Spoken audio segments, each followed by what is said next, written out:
Send my bro a kite quick. Ties of war, we ain't forget about you. Keep your light lit. Rappers can't see, most of them scared to witness. Go on, close your eyes, there's one right here for the trenches. Bad bitches, natural hair or extensions. Hood niggas that'll poly grip like some dentures. Brothers on them fences, 23 and 1 out. Praying that commissary hit before it run out.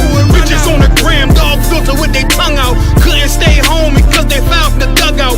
Closed casket, burner in the low jacket. My co-captain, riding on these whole rappers. My hoes fabulous. Now I don't mean that derogatory, but I'm a player and there's no my women riding for me. I avoided Maury, I got 2 jets. If I can't make it through for them, then I'm useless. Sit down that roof, Chris, with a couple bosses. After the war, just to count our losses. It's not many. You see a smile on my face, but I'm not friendly. Gun on my waist, sipping white Henny. I just hope this shit go right. Living in the dark, you don't know light. Gotta got my heart, grip my bow tie. Waiting on the squab in my whole life. I just hope this shit go right. Living in the dark, you don't know light. Gotta got my heart, grip my bow tie. Living in the squab in my whole life. My whole life. It's so melodic. When I be dropping this ebonics, this ghetto phonics, they got me on the level supersonic. My bomb atomic, and you know where you can find me. Somewhere probably folding this paper origami. My name is pure as the Dasani, my wave is like a tsunami. I went from 0 to 100, feeling like Ricky Bobby. I made a deal with the Reaper. Got a couple wives, they some keepers. Talk a lot of shit, but you can't walk a mile in my sneakers. Bitches go to Miami, come home with change features. Now she got a BBL, her ass fatter. Trying to show up all them niggas that laughed at her. Now when they see her, they only wanna fuck her. They just wanna touch her, they don't wanna cuff her. They just wanna come and kick it with her like a punter. Turned her to a runner, now it's all aboard the train. Fenty on the face, but it's not concealing the pain, it's a shame. So I'm in the hood like some rap snacks. I know niggas kill you and your mama for a scat pack. Dark tint, matte black, they do it for half that. Had you like 90s Missy in a fucking trash bag. I'm from Philly, we don't do bank accounts, just cash app. I spit a verse and I just watch the time slow. This that guy flow, this that shit that rappers die for. This that uncut Taha Wall straight from Pablo Escobar. I be at the bar like Moscato. They think it's effort, but no, this that block work. Make the countermeasures, take pleasures, making an op hurt. Light is in the sky, cause every verse is a concert. My mind work at speed y'all can't fathom. Listen to the words of a champion. And Ken, the streets need another anthem. I just hope this shit go right. Living in the dark, you don't know light. Gotta got my heart, grip my bow tie. Waiting on the squab in my whole life. I just hope this shit go right. Living in the dark, you don't know light. Gotta got my heart, grip my bow tie. Living in the squab in my whole life. My whole life.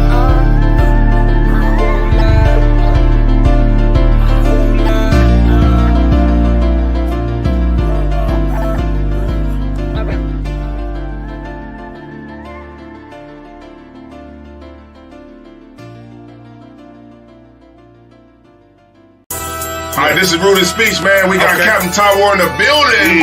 Yeah. So, Cap, man, let us know where you from. Yeah, I appreciate y'all having me, man, on Rude Speech, man. I'll break it down right quick. Don't forget it. One who West in my brain, one who West in my heart, one who West when I finish, one who West when I start. Big shine. Big glow, I be gone till November, let my bitch know. I'm back by the winter, bubbling like Crisco. I need my pockets all swollen like a lymph node. Talking out the side of your neck, get you a slit throat. I stay broke, don't care if I got $1 million. Looking down on me, I put your brains on the ceiling. Fuck kicking down the door, we bout to demo the building. Fake cats all in these groups, I wonder who ya. Shoot ya off your pulpit, hallelujah. 4-pound gun youngin' down like it's a cougar. On my feet, combat boots or is it Puma? Words spreading around about me, none of it rumor. All truth, very big facts. Very large caliber on very small gaps. Compact pistols, ladders and all that. About to throw the switch in the Nina for rapid fire. Got the 5.7 equipped with the magnifier.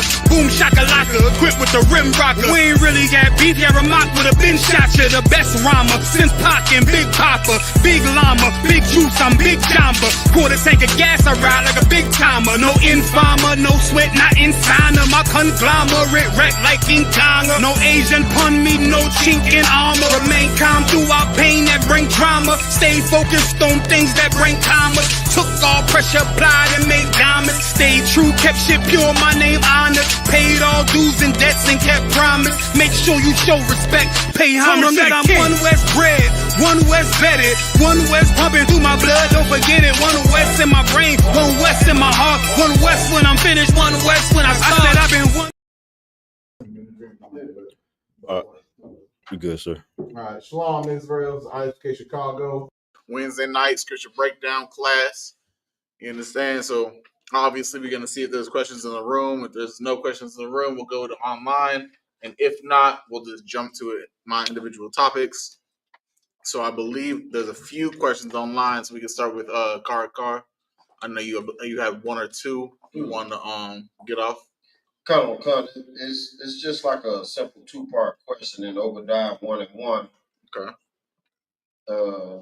Let me know when you're there, sir. I got it. The book of Obadiah, chapter 1 and verse 1. The vision of Obadiah. Thus said the Lord God concerning Edom. Concerning who? Edom. All right, so if anyone doesn't know, the book of Obadiah is all about the things that the nation of Edom, which would be the so-called white man of today, the things that they did and the repercussions or the punishments that they will receive in the future. It's kind of just a short book of so-called white man. Right. You feel me? Everything that's going on in Obadiah has something pertaining to what they have done to us or what they're going to get coming to them. You feel me, Rosh? Just to sum it up, all in one chapter, which is insane. Yeah, they only get one chapter out of all the Bible specifically for themselves. That's a heavy point because you got Christians or whatever the case, the Christian church always want to make the Bible these for everybody. Oh, white people, it's white man's book basically. Right. You know, say you go to all the TV and social medias, everything about the Bible when they talk about all the prophets of God and all the things that happen. You know, Caucasians or whatever. But when you go to the Bible, they only get one specific chapter out of the entire book. Old Testament, New Testament, and Apocrypha are dedicated to them. And it's nothing good. Nothing is good in this one chapter for their benefit. You feel my point? So go ahead. We have heard a rumor from the Lord, Mm-hmm. and an ambassador is sent among the heathen. So arise ye. Well, read the second line again. Come. Third line, I mean, my bad. Come. An ambassador is sent among the heathen. My bad. So, no, the third line would be we haven't heard. Come, Salaki. No, you good. We have heard a rumor from the Lord. You understand? So basically, they're saying they heard a rumor from the Lord, but it's something that came from the Lord. You understand? Go ahead. Come.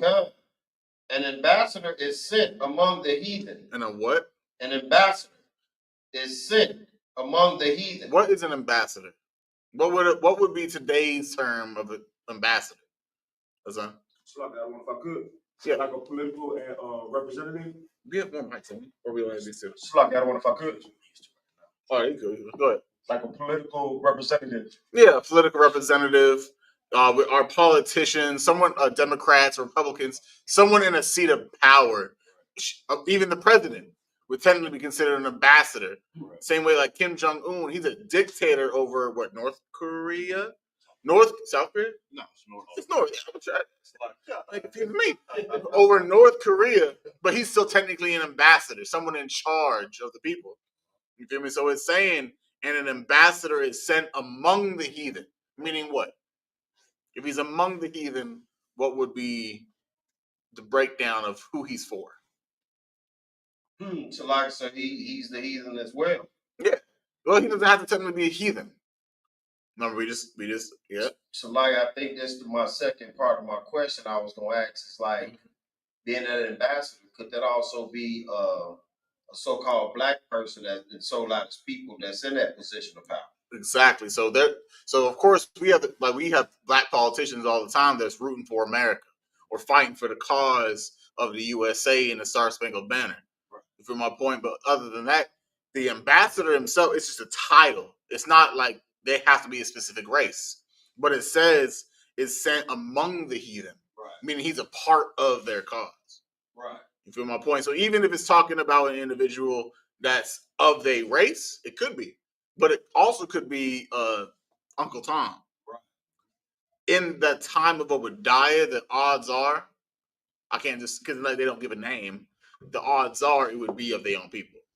You feel my point? But I'm not going to say it is because there's no evidence to back up either or of the scenarios. But we all know is he's among the heathen, rooting and fighting for the heathen, which would be the so-called white man. Go ahead. And that was my question, because I was thinking more of today's time. Right. So I'm knowing this back then when he had the vision, but we speed it up to 2025. Of course, what we've been able to see is that they use blackface to push the agenda with the uppercut behind. Right.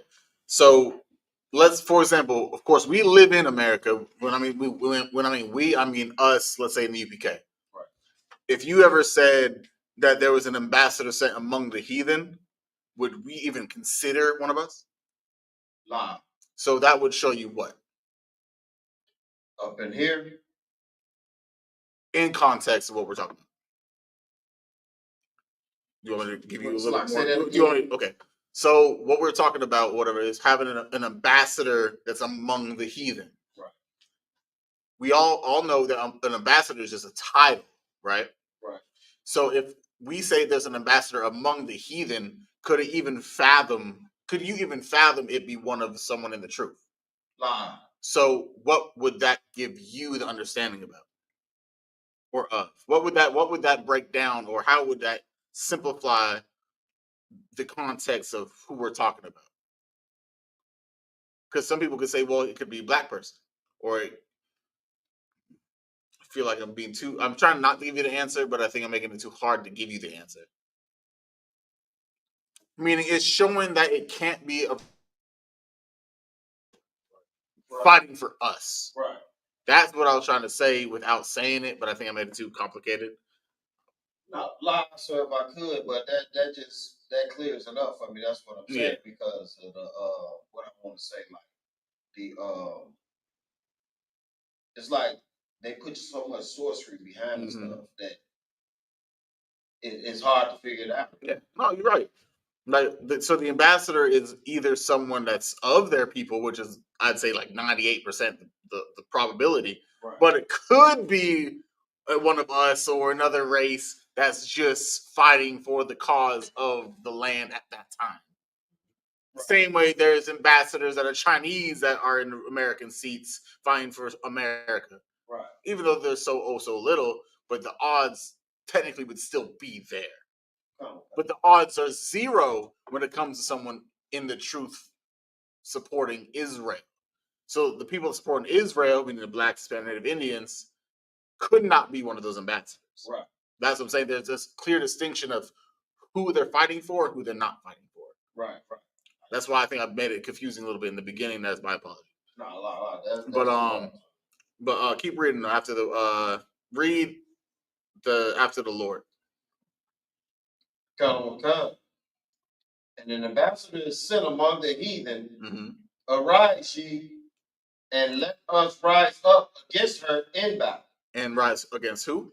Her in battle. So who are they fighting against? Are they fighting against the ambassador? Are they fighting against Edom? Are they fighting against the prophet himself, Obadiah, or whatever? Last one, the her would be the nation of Israel, right? Exactly, the nation of Israel. Someone give me a precept of where Israel is her. You got one? Already? I'm about to say, you didn't even hesitate. Okay, you must be studying under a warrior or something. It's a scripture, the precept of "and the earth helped the woman." Get it? And you raised your hand faster than I can finish my sentence. I mean, all that creeds, and he be taking his muscles strong enough to raise his hand fast.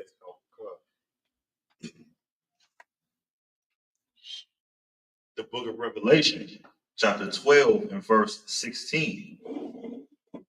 And the earth helped the woman, and the earth opened her mouth and swallowed up the flood which the dragon cast out of his mouth. Okay. That's a good precept, but I believe there's one that's a little bit more spot on when it talks about her and Israel.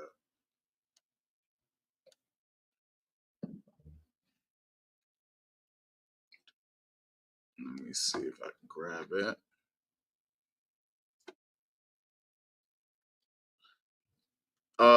The scripture where it's talking about that we're married to Christ or whatnot, I believe it would be a good precept. So, like, I think I got it, sir. Or I believe it said something about Israel being like a maiden. Is it in it's like just had it.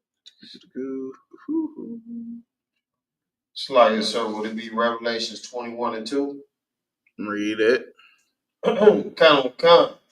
The book of Revelation, chapter 21 and verse 2. And I, John, saw the holy city. And I, John, saw the holy city, New Jerusalem, coming down from out of heaven, prepared as a bride adorned for her husband. Yeah, that's a perfect precept. It's going to show you that when the scriptures, when it talks about her, it's majority of the time talking about the nation of Israel. Okay. Because, like I said, I'm paraphrasing that Israel is like married to Christ, or we're a wife to Christ, meaning that we're subject unto Christ's authority or rule. Right. The same way a wife is subject unto her husband, whatever the case may be. Right. You feel my point? So when it's talking about, Obadiah 1 saying, and let us rise up against her, it's saying the nation of Edom, so-called white people, will be fighting against the nation of Israel. So that would also tell you that the supporters or the ambassadors for Obadiah 1 and 1 would be pro-white folk. Right. Or pro-Edom and going against Israel, even if they might be, not of their own nation. Right. You feel my point? Oh. It would be the same way our politicians do sometimes. I don't know if there's Arabic politicians fighting for America. That's crazy. But it's possible. Right? Answer your two-part?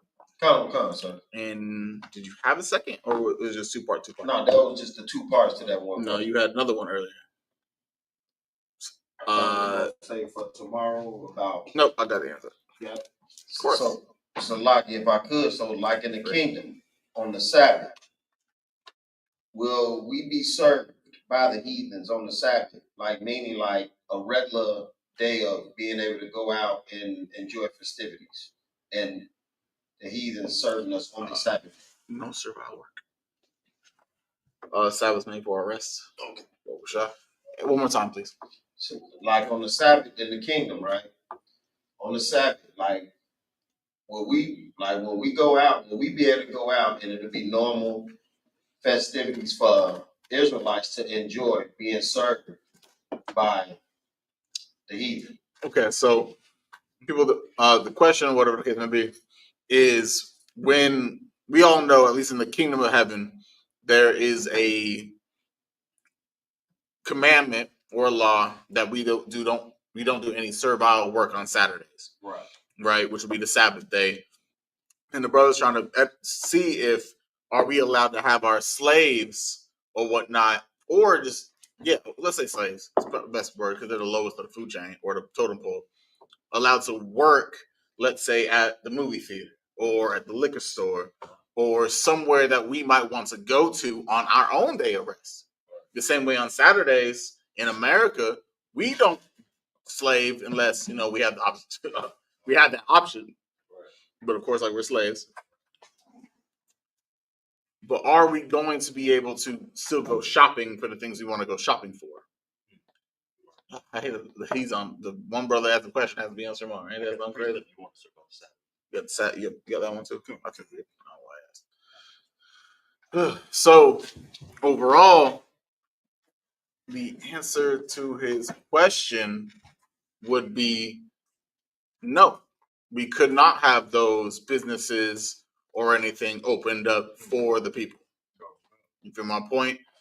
Of course, everyone would think, well, it's our Sabbath day. Right. I should have the option to go to the show or the theater, or I should have the option to go do this and go do that. The thing about that is, in the kingdom of heaven, no, the slaves are not allowed to have your businesses operating even if it's our day of rest. Right. You feel my point? Right. Of course, you would think, well, it's my rest day, so why should I be allowed to go to the show? Why am I not allowed to go buy a bottle of liquor at the liquor store? Because we aren't allowed to have any operations of hard labor going on. Hard labor is just another term for labor going on business-wise in the kingdom of heaven. The street should be as dead, businesses should be as dead as Christmas morning or Thanksgiving Day or just as dry as Gary, Indiana, because they hate Sundays. You understand? That's how the kingdom's gonna be. So if you want to, you can go do what you want. It's just the businesses won't be open. Go to the lake, go to the beach or whatever you do outside. I'm not an outside person, so I don't have very many things in my mind about outside. But at the end of the day, you can't go to another business and say, I'm gonna kick it there. You ain't gonna have, let's say, Dave and Buster's open. You ain't gonna have the show open. You're not going to have the skating rink open or whatever the case, where employees need to do business to keep it operating. Right. Feel my point? Just because they're slaves. Grab me the other scripture about the kindling the fire, which is not talking about fire, it's talking about labor. You know what I'm talking about? Come. Okay. Sure. No, you didn't know I was speaking to you. That's fine. Rosh, you want this precept? Go. The book of Mark, chapter 2, and verse 27. Let me grab it real quick. 2 and 27. Go. Go ahead. And he said unto them, the Sabbath was made for man. Say what? The Sabbath was made for man. This is a scripture that all these fake Israelite groups don't want to read.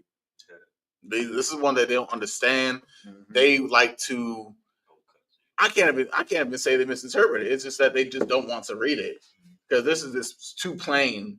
At the end of the day, the Sabbath was made for us. You feel my point? It doesn't mean that we can't do things. It just means that there are things that cannot be done. Business wise, you can't do nothing. Right. But if you want to go out, like I said, if you want to lay pipe, lay pipe. Because I don't care what anyone says, that's work. I don't care what nobody says. It's either work for him or her. Someone's got to put in some effort. You feel my point? Right. But then, like, if I want to go drive, let's say we want to go to the countryside. I want to take it to a wine vineyard. You feel my point? And we can go look at wine or pick apples at an apple orchard. I got to drive there. That's work. Right. You feel my point? Right. And the Passover is always on a damn Saturday. Are we all not traveling to get there? Right. Driving, flying, hopefully not walking. But there are acts that we got to do to get to Passover. Mm-hmm. We got to make sure there's food for Passovers. Fake Israelites are the dumbest people on earth. And that might be that's the sad because there's Christians out there. Right. You feel me? Yeah, it's crazy. Like being dumber than a Christian is astounding. But knowing you're an Israelite and being dumber than a Christian should be a crime. There is a rainbow community out there. They Christian, but they're dumber because they know they're Israelites. Right. At least the Christians are ignorant. These ones ain't. They're just naturally dumb. They know who they are. I'd rather be ignorant than know who I am and still don't know what the fuck I'm doing. You my friend. You feel me? Like that's just me though.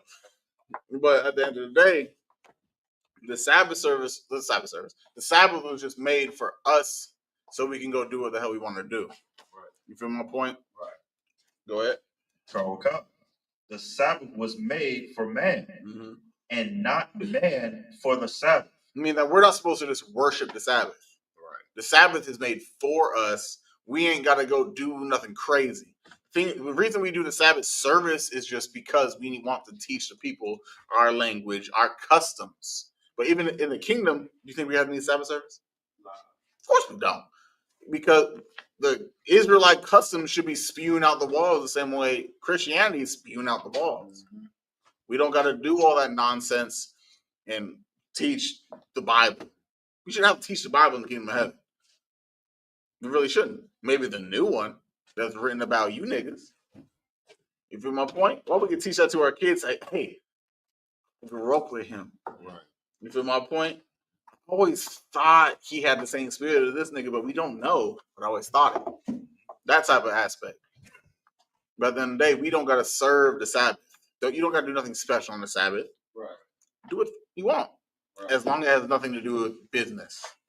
When I'm in business, it doesn't mean I can't be like, hey, I got this nice oil. $5. It's talking about your businesses. Mm-hmm. Keep your businesses closed. The street should be barren when it comes down to businesses. Have fun. That's all it is. It's nothing crazy. You're holding Kindle fire, and you're holding servo. Let's do servo. Let's see good. Okay. This is Leviticus chapter 23, verse 25. Ye shall do no servile work therein, but ye shall offer an offering made by fire unto the Lord. You shall what? Shall offer an offering made by fire unto the Lord. Mm-hmm. Just there's a lot to say servile work. Sure, if I go that. I'm telling you, these smartphones making things a lot easier and a lot difficult. Mm-hmm. Apparently, that's playing servile. Or did you want me to start at 24? I don't think it's Leviticus. It must be. So servile work. Year in Leviticus, what again? 23. I started at 25.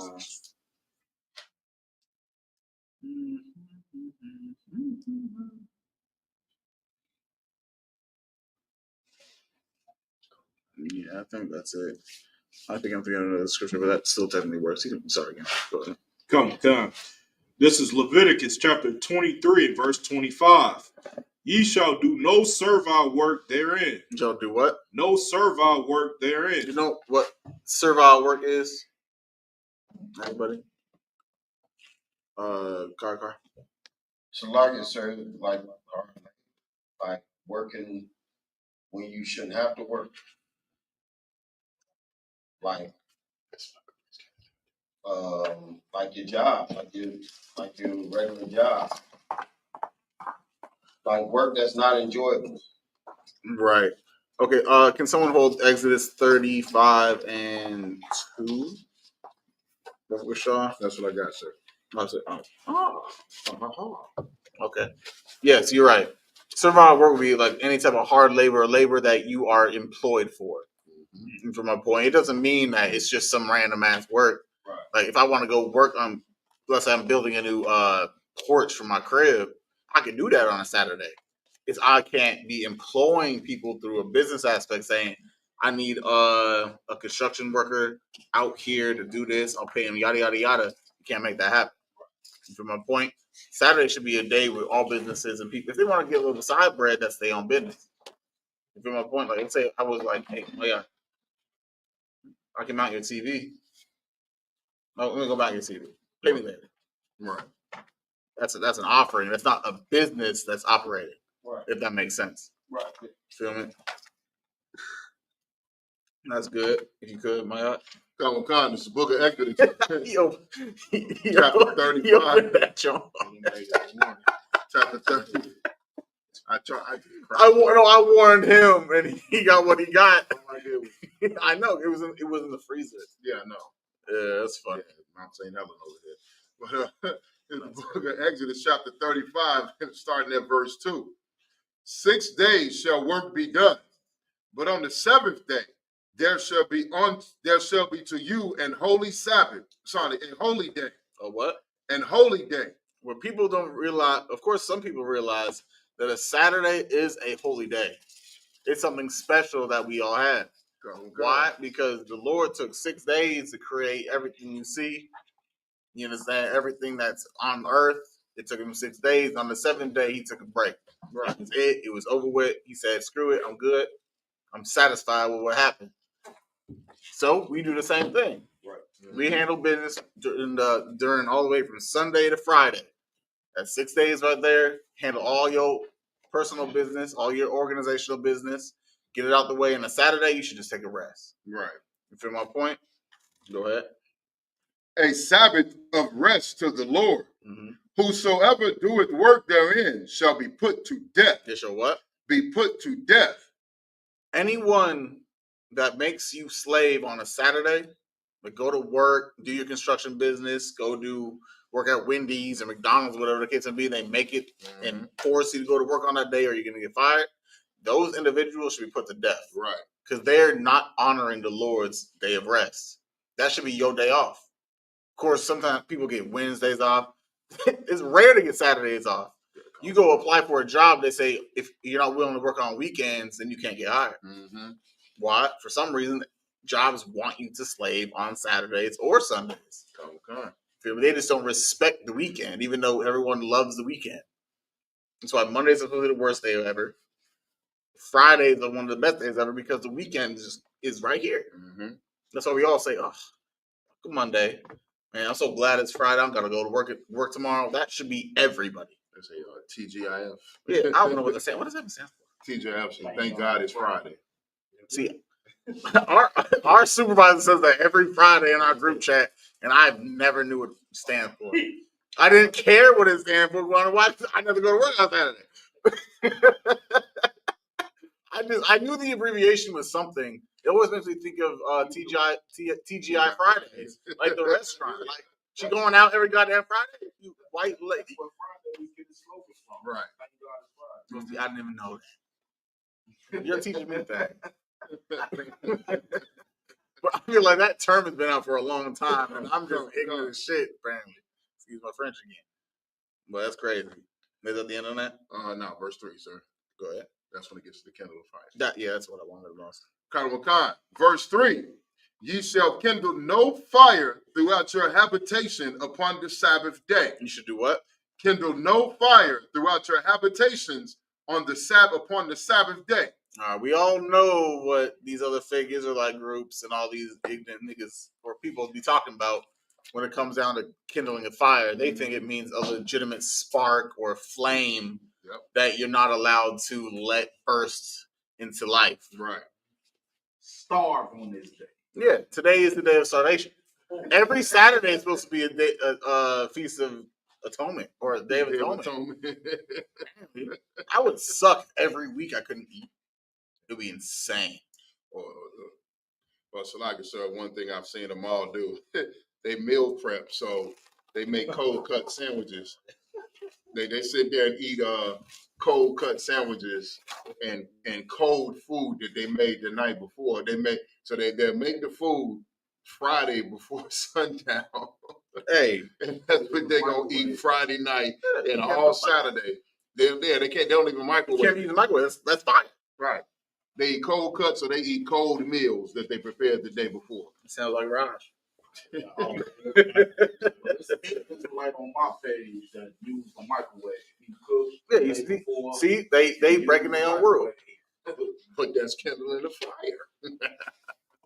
Any source of heat comes with fire. Right. You feel me? Regardless if it's you on the grill, in the microwave, or the oven, or you using 2 rocks and some kindling. You can't use no electricity. My point, you can't use your phone. What do you think turns on the screen in your phone? Electricity, which is fire.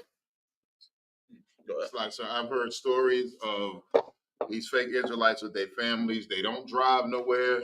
They don't cut on the TV. They don't cut on the lights.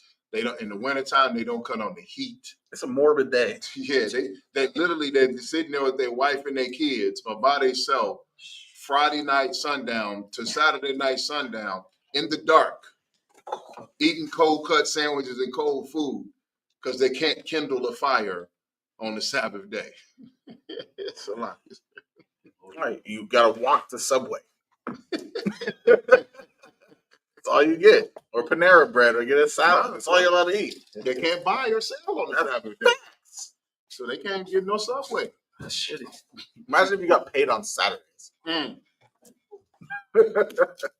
But at the end of the day, that would be a hell of a payday. Thursdays ain't doing it for me. But at the end of the day, Thursday, Friday, the next day, Thursday ain't bad. Friday, the next day. yeah, Fridays I'm at the slave and then I'm here, so it's the same thing. But at the end of the day, when it's about kindling a fire, what's it really talking about?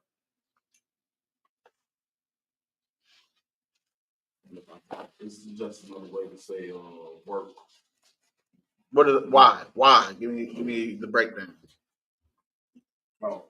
Yeah, like what? How can you make it synonymous with kindling a fire and actually work?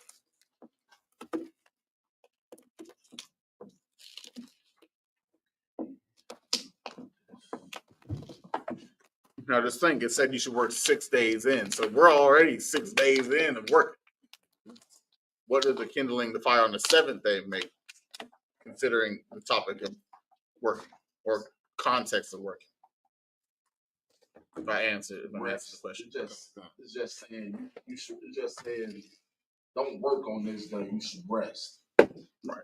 You're not wrong, but the kindling part, because that's what people always say, the kindling the fire. That's why they say you can't can't have heat. What's that? Like I don't know if I could. That means at that point, Behind you. It's like I don't know if I could. Kindling the fire is like you're in charge of doing that particular job, which means is you have a choice to, like you're the boss, like you're in charge of other people, and you can't allow them to do any work. That's like kindling the fire. Like you're the one in a position of authority. Mm-hmm. So you can't go ahead and compromise somebody else because you're in, how you say, like you're in a position of authority and you can't go ahead and compromise the work for that day and getting everybody else to do work. I can't say that. Okay, one question: has anyone in here ever like started a legitimate fire, like in a wood stove or a wood oven, where they actually had to like throw like chop blocks with an axe and light the fire and keep throwing into it like pieces of wood in it to keep it alive for your house? That's not a slave stove. I guess that's all. That's how I grew up. I didn't have electricity in my home at all. Besides, like, okay, when it comes like to heat, that's the point. We didn't always live in modern times, so that you even validated my point. Thank you. But what I mean is, like, I didn't have centralized heating where I could just turn a thermostat into my house hot. I actually had to, as a kid, I actually had to go outside, chop up wood, and put it in a furnace, and that furnace is what kept my house hot. Right. That was my life all the way up until I was like 13 or 14. That's how my mom is now. I'm buying my mom's wood as we speak to this day because electricity bills are crazy out back in Oregon because it's one of the coldest states in the country. Mm-hmm. But overall, if you're now think about that. We're not in 2025 where you just turn a knob and now you have heat. Think about where you actually got to cut up wood and whatever to keep your house hot. You got to build a little fire in a box of steel or metal or iron or whatever it's made out of, and you got to keep throwing more wood and more wood and more wood in there, right? At a certain point, let's say you're not at home, but you got to keep it hot. What does the fire turn into? Ash. Oh, well, wood. What does a big fire turn into before ash? Better than that. That's probably the best way to say it. It's a small spark, or it's a small fire, or like a spark, or just a little flame. And what you need to do now, think about work.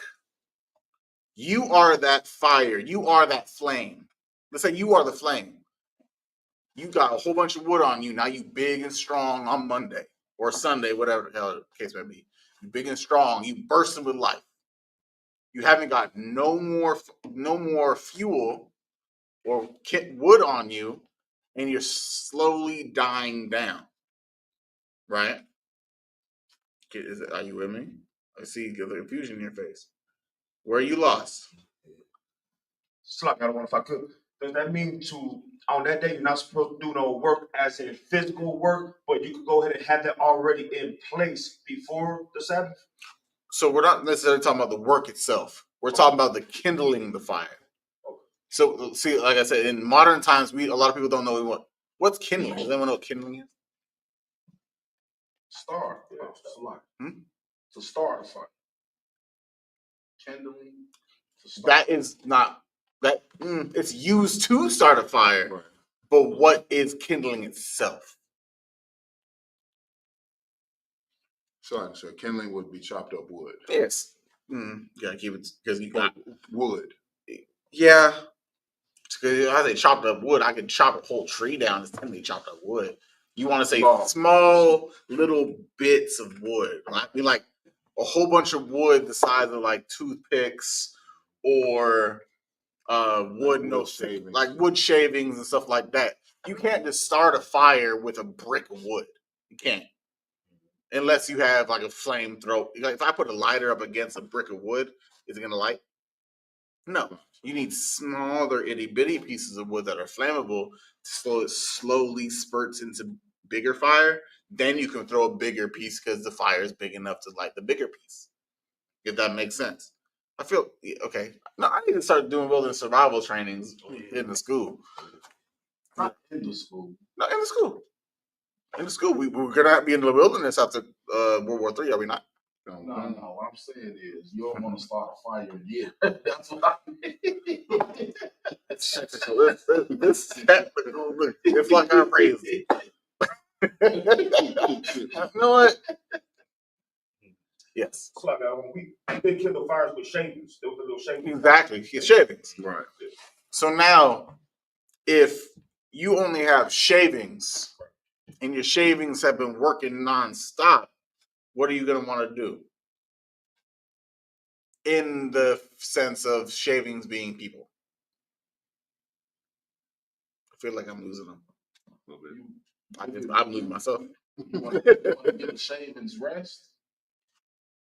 Thank you. Because you can't, shavings can only do so much. And if you keep adding fuel to a shaving, it's not going to keep doing the work you want it to do. You're going to want to replace it or give it a break or start it anew. Hence, like how you were talking about coals and ashes. I can start new fire. Like I said, we're talking about people. If it was a big person and it died down, if you wanted to get big back and strong again, what do you want to do? You want to give it rest. Give it a break. That's why you have to give people a break. If I was working 7 days every week, 10 to 12 hours every day, am I going to keep the same performance after day 9? Or after day 10? So what should you do?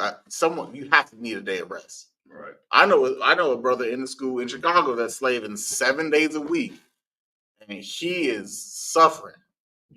You feel my point? Of course, he's willingly doing it, so I can't be like, stop. Right. Because we're slaves. We have to be able to pay our bills. Right. So it's like he's got to do what he's got to do. But any good slave master would know that if you want the top performance from a slave, you have to give them a break. Because if not, their health deteriorates. The work and the succession rate of what they're doing deteriorates. Because we get physically tired, we get mentally tired. If anyone has kids in here, which I know some of us do, you go to your kids every day of the week, especially when they're young. Do you not say at one period of time, say, these kids, I need a day away from them to get myself back in top shape, to be able to deal with them again? It's the same as the slavery. I go to my slavery only with 3 days a week, right, Angie? And we still hate them, bro. We still hate it. The days we're there, we still hate it, and it seems so exhausting. Imagine doing it 7 days a week for years. You can't. Right. So when it's talking about kindling the fire is they're trying to bring you into the mix and throw you back into the field of play before you're even re-energized. You can't do that because your business is going to falter. Imagine going in on your sick day. You don't get no sick days.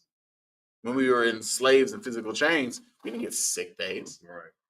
We didn't get maternity leave. We didn't get vacation days. We didn't get any type of day to give us any type of break. And guess what we got during that time? Either we got beat, slaughtered, or unalived. And then they made the kids do the same thing. Do you think America's progression rate increased or decreased during those times? Decreased. Mm-hmm. You can't make a 9-month-old woman work and think she's going to work the same way she was when she was not pregnant. Right. You can't make a male adult work every day of the week from sun up to sundown for 5 months and think on month 6 he's going to have the same energy he did on month 3. You have to give things a break. Have to. So the Lord said, so the whole spirit about the scripture is the Lord had work done for 6 days and he made sure there was a rest day at the end of it.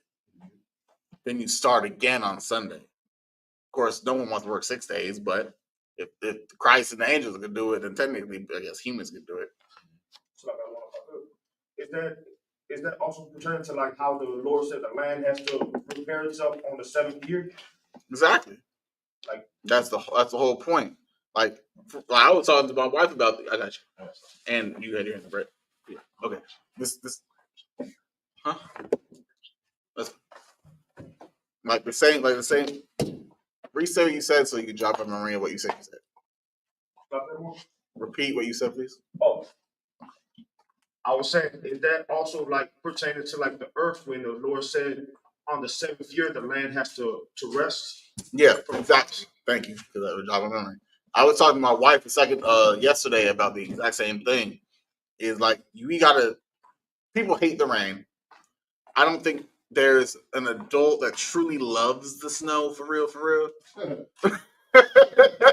Like, if you live in places that snow too much, you really don't like the snow unless you're like in the Winter Olympics or something like that, or you grew up in Texas.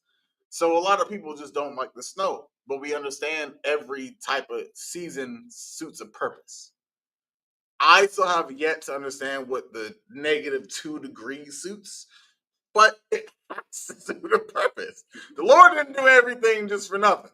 You feel me? It might be -2 outside, and I don't need to understand why it's -2 outside, but there was a purpose in it. You feel me? So the same way, yes, the Lord has a year on where it's time to renew all the vegetation, all the herbs and the greenery, and even the animal species have a higher rate of productivity during a certain time of each year or after an odd amount of years. Yeah, everything's got to be renewed. There's nothing on earth that doesn't have to be renewed. For my point, so yes, that's exactly a good reason. Mapataza. So you just said what I was going to say. Okay. Yeah, cause even the Lord get the angels rest on the 7th day to make it earth. You saw on for 6 days? Yeah. The Lord rested on the 7th day. Exactly. You know, the Lord, the angels, Christ rested on the 7th day. The angels in heaven, they've got to have a scheme or whatever the case be, because they're always watching what we're doing. So they got to have work ethic. You get today off, you get that Thursday or Friday off, because they watch everything we do. Right. So they got to have a certain forum, but they're not being slaved, like I said, as it is in heaven. Oh, as it is the earth, it is in heaven. Right. If the Lord doesn't want us working 7 days continuously, then the angels ain't doing the same thing either. It's only, like I said, if it's in here, it's got to be there.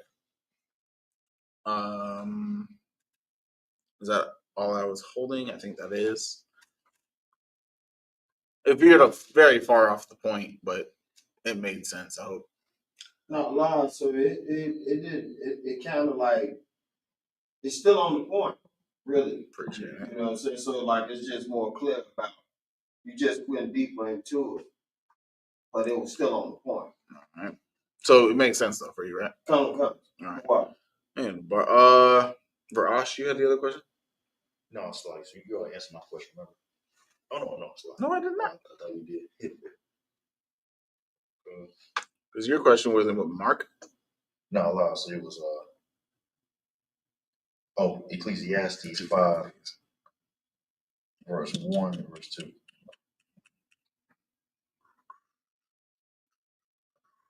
5 and 1.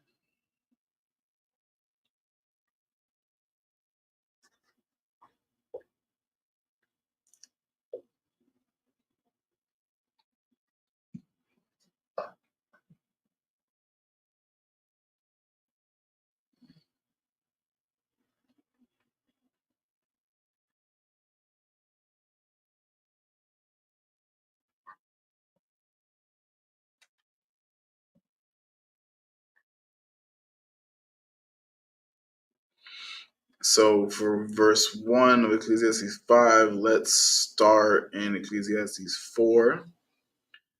I think we should start at verse 15.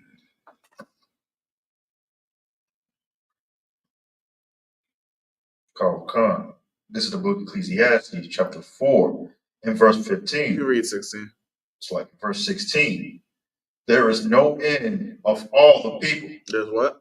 There is no end of all the people. Go ahead. Even of all that have been before them. So what could this be talking about? Within these first two lines. Go ahead. It's lies. There's talking about basically all the human population. Whoever was here before is here right now. Okay, go ahead. Khan. They also that come after shall not rejoice in him. They shall what?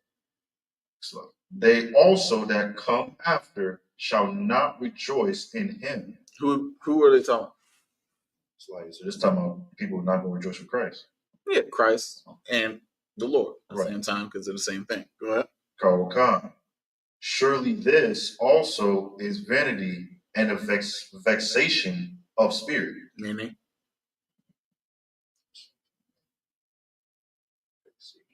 Remember, they're not rejoicing in him. Right. Oh, and Khan, this is how they're going to be. They're going to be, vexed by this. Right? Yeah, you're right. You are. So if there is a vanity and this vexation of them, meaning that these people aren't worshiping the Lord, obviously. Right. That's why they say they aren't rejoicing, whatever the case may be, in him. Right. They're doing whatever they want to do. Think about America right now. Look at this church. They do whatever they want, claiming, of course, they're serving the Lord, but it's all in vain. You feel me? They're really not doing what he wants them to do, and they think they just rejoicing in it. They're loving their life. We are the team meeting today at the Slave, and I looked at this individual's water bottle that says "Make America Gay Again." Oh my God! You saw that? I'm glad you saw that. Yeah, one of our bosses at the job, well, partial boss at the job. He, of course, a rainbow community supporter. And his water bottle in a whole bunch of different colors, every letter was a different color, said, "Let's make America gay again." And I looked at that like 4 times, like he needs to get hit. Of course, he wasn't one of us. He was a white boy or whatever the case. But just seeing that makes you sick. Right. You feel me? That's what we talk about. They're talking about the people in vain think they serving the Lord. I'm not saying that he's supposed to be serving the Lord. It's just, because there are black brothers out there, sisters, and Hispanic and Indians believing in the same nonsense. Right. I watched this brother in a video today also on TikTok being a cheerleader, and he was taking a picture with a flaming crown on it. You saw that? Yeah, he had a little princess tiara. They put a little bit of like lighter fluid in his hand and lit it, and he had his hand on his hip, and he was like, and I hate that I just did that pose. It made me sick of itself. Salak Israel.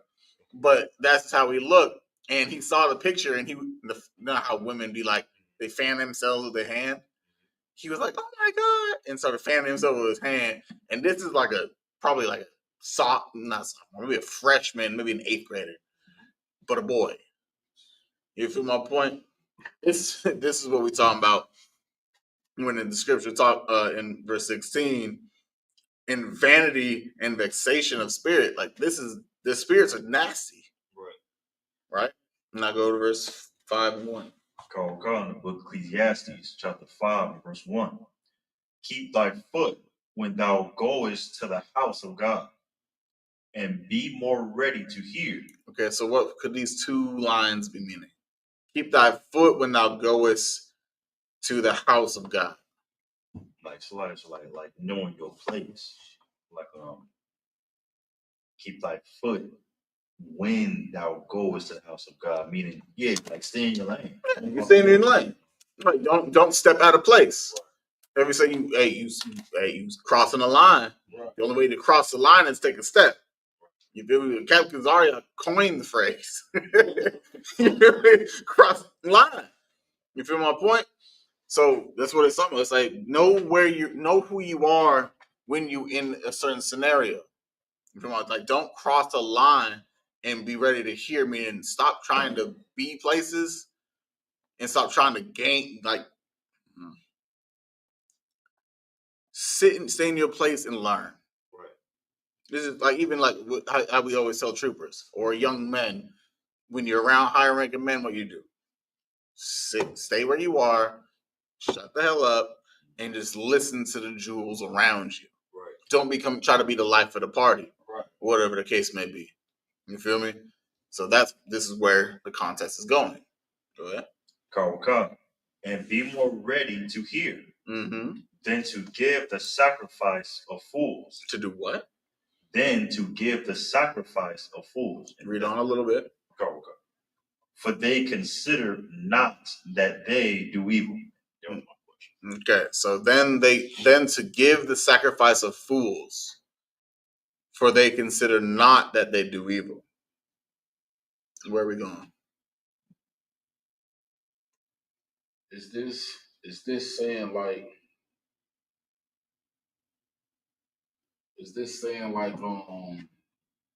okay, it say then to give the sacrifice of fools, for they consider not that they do evil. Meaning you trying to, instead of listening, you trying to teach the men above you who know already, instead of sitting there and listening and making yourself look foolish. That's what we're talking about. So now, of course, if people don't think that's all you got to read is the first line of verse 2. Read the first line of verse 2. Verse 2. Be not rash with thy mouth. You understand? So like what you're saying, because you're definitely right. A lot of people, like for example, there are brothers that always want to be the ones to speak. Now, what are you sacrificing? Let's say focus on the word sacrifice. When you're the one that's, let's say, in a group of captains and you're only like officer 50, but you're the one running your mouth more than everybody else, what are you sacrificing? Your opportunity to learn something. Thank you. You feel my point? You're losing like you said, you're losing the opportunity to learn the jewels. Like being around high ranking men to that degree on a consistent basis is a blessing. And people overlook that. Brothers overlook it, sisters overlook it, people always overlook it. And for my point, Kevin Quad all the time, he says when I was in Philly, when he went to Philly for those 3 years, he was always around Commander General Hanna, General Hyman, General Q, General Yacht, all of them all the time. Of course, that was a little out of order, but all the time he was getting blessings on blessings on blessings. Do you think he ever tried to be the most talkative person in the room? Showing how smart he was. My point. Hell no. I wouldn't even speak.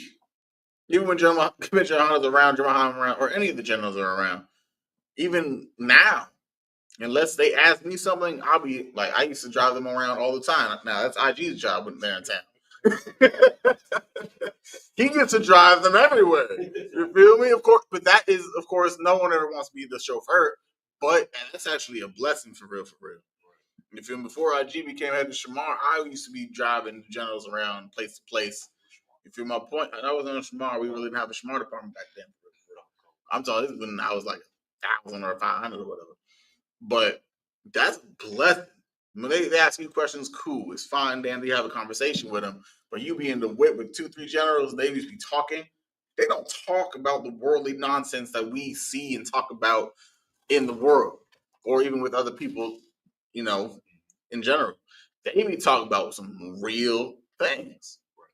They might not even be saying scriptures, but they be breaking down life aspects like it's just here and there. Like we have conversations about what the hell our coworkers are doing at the job. They breakdowns is, what's going on with World War III or what's going on with Donald Trump or the political systems, and you just sitting here like, never thought about that shit. And you didn't say, as long as you don't say things, you're gonna learn more. But once you start interjecting and trying to be the life of the party, now they're gonna look at you like, maybe he don't deserve to listen to the jewels we give him. Right. Scriptures say, what about jewels? Don't cast your jewels on swine. You feel my point? And just because you're in the school, you can't be smart. You feel my point? You can be in the school and unworthy at the same time.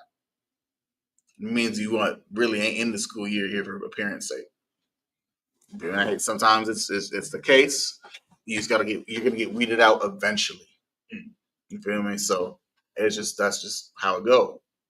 Now, keep going. Verse 2. Verse 2. Be not rash with thy mouth. I mean, don't be so quick to speak. You understand? I've heard a lot of brothers, or not, I can't say, when I say brothers, I don't mean like y'all. Well, I've heard so many people be like, I just say what first comes to mind when people say something to me.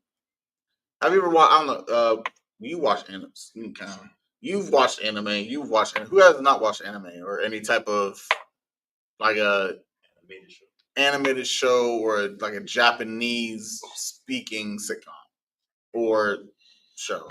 Okay.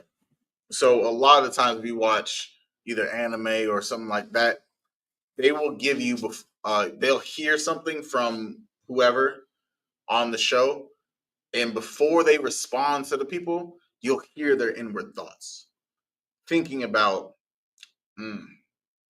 so she was talking to Kathy on the backhand side, so I know Bobby over here screwed Kim's wife or whatever the case may be. He's thinking in his head, and he's just giving her a blank face. Like he's just in real time, he's just looking at her, but thinking of a sentence and what's going on. Then they speak.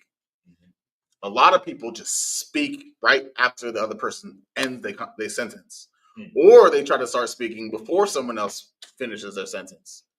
You want to be the former, meaning the one that thinks in their mind before they even reply. Right. That's why Captain Zarg always says listening is an art. You don't just listen to respond, you listen to understand and give a better breakdown on the reverse end. Right? So you don't always want to be quick with your words. Cool, yeah, it's cool sometimes when you're like trying to roast somebody or you want to be quick with a comeback, that's fine. But when you're talking in a educational purpose or you're talking as a priest or whatever to somebody, you don't want to be quick to respond because guess what that can do to you? Make you look like a fool. Look like a fool. You can get cut because you're so quick to respond. You didn't take enough time to listen and understand what they said. Now you cut and you shame the scoop. So you always want to be wise with the words that you say. Correct? Okay. So don't be so quick to, you're going to win the battle. You've been taught by Commander General and the men under him. You're going to win. Just don't be so quick to get to the win. Even like Captain Zarya, he can win. Like, you watch Cross the Line or his Car Chronicles or whatever he do, because he's always like every day on social media. He knows he can give them the cut this quick, but does he ever do it? No. He lets them walk themselves into their own graveyard. Imagine like he gave them the shovel while they keep digging, and then he just shoots the kill shot. And now they're in the dirt spiritually because they got cut. Don't be so quick to respond. Listen, be wise. And if they try to make funny, oh, you don't know. Who cares what they say? Because while you're thinking about the scripture, thinking about the response, you're gonna, as long as you know the answer, the Lord will allow you to know the answer, regardless how long it takes you to get it, as long as you don't have to like Google it, whatever the case, you're good. Because they're just going to talk it up, make you try to seem like a fool. You're going to answer the question, make them look like a fool, and you just won. And all that hype that they just talked about makes them look even stupider. Right. Go ahead. Come. And let not thine heart be hasty to utter anything before God. Meaning, kind of the thing I just said it, but go ahead. I mean, don't be quick to talk, speak. Yeah, pretty much the same. It's clarifying. Right. It's clarifying the first line. Read on. For God is in heaven, and thou upon earth. Mm-hmm. Therefore, let thy words be few. Anyone not understand that? Yeah, that's pretty much it. I don't answer the water. You good? I feel like that was all the questions in the room, unless someone else discovered one recently.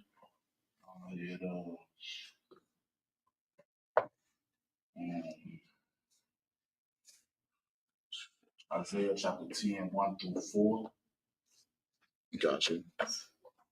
Raj, just in case, I'm going to send you a link for something to go over if we have time.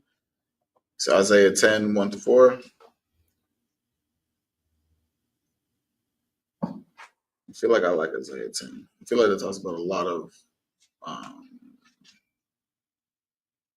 watchmen.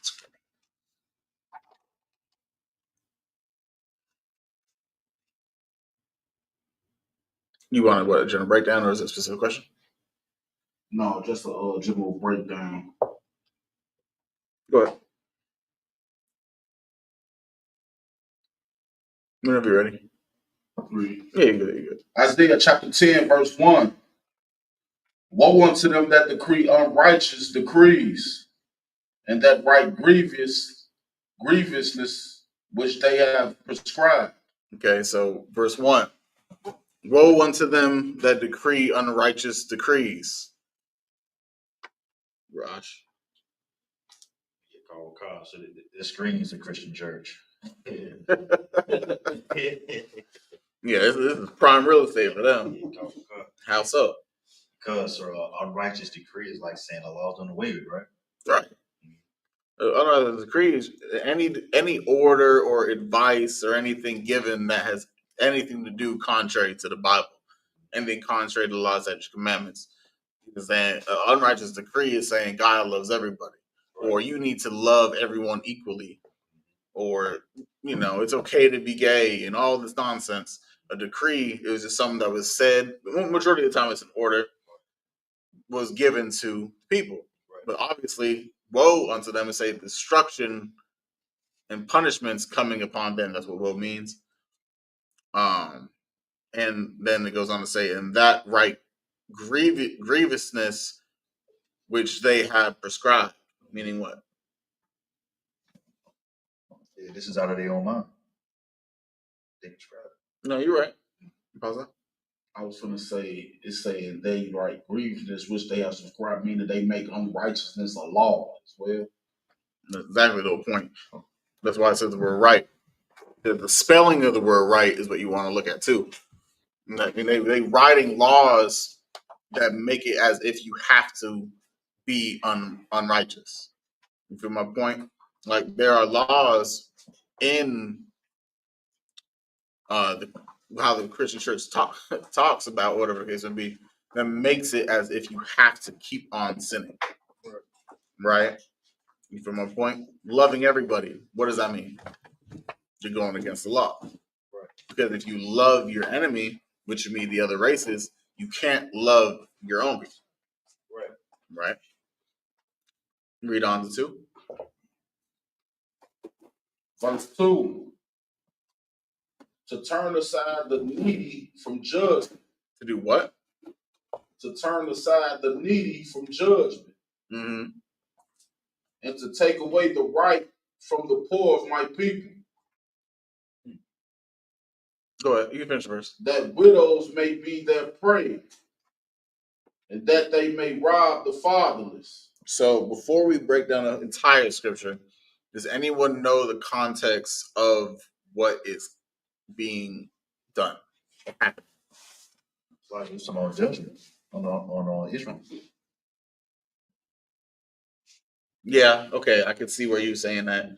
You're not wrong. It is definitely a judgment that's being done. So if it's being a judgment that's being done unto Israel, what can we also say? Is this the white man dealing with Israel unrighteously? Exactly. Yes. This is talking about the Edomites or the so-called white man doing us dirty. Right. To my like we already know. Like, what is the what's the commandment? I think Donald Trump is trying to take it away right now. With the 14th Amendment? Yeah, 14 and 15. The 14th and 15th Amendment they're trying to take away now. But in the Constitution, there is still a law that states. Come on, walk with me. We talk about it all the time. Is it a law that states that the Constitution can't be done away with?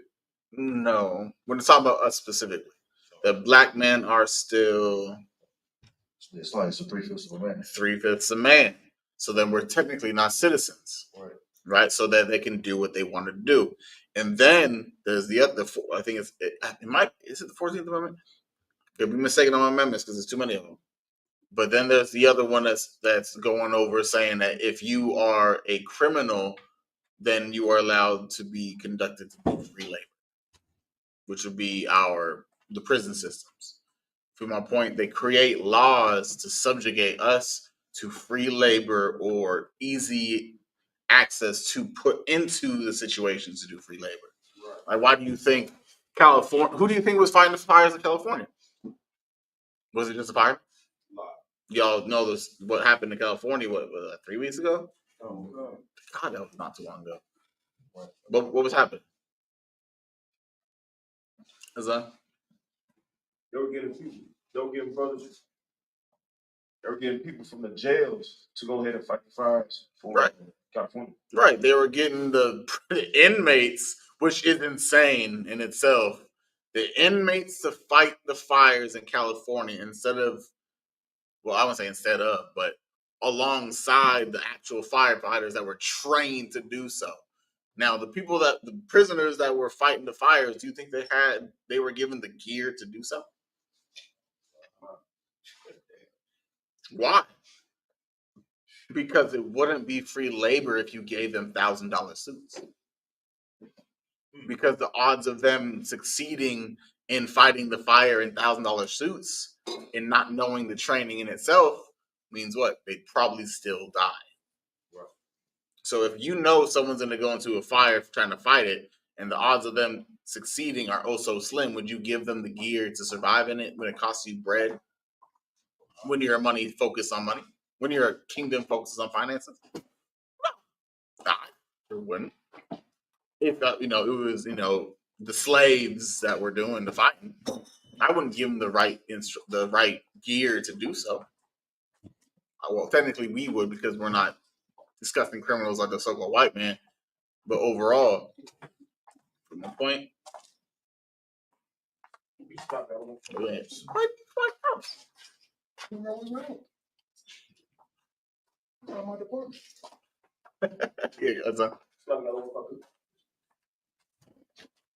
What's crazy about that is they can go fight the fires as prisoners, but if they ever get released, they can't be hired for the fire department to be official. That's heavy. That's a heavy aspect. And the brother hand for that. That's a real thing. Like they can be prisoners, felons, or escape murderers, whatever the case, whatever degree they're let out of the prison to go fight the fires. They can go fight the fires as inmates, but if they ever got released on early parole or they served their time, they wouldn't be allowed to actually become a firefighter because they are felons. It's crazy. I don't think we even know. I don't think we brought that out when we were talking about the round during the round table. That's a heavy point. Damn, that's how you know you a slave. Right. You can do the job that gets you $60, $70 $1,000 a year when you're in the pen, but if you're free with a felony, you can't do it.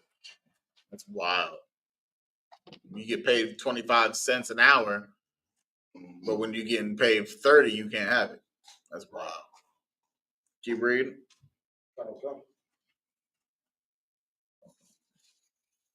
Verse 3. And what will you do in the day of visitation and in the desolation which shall come from far? Mm-hmm. To whom will you flee for help? And where will ye leave your glory? Does anyone know what this is talking about?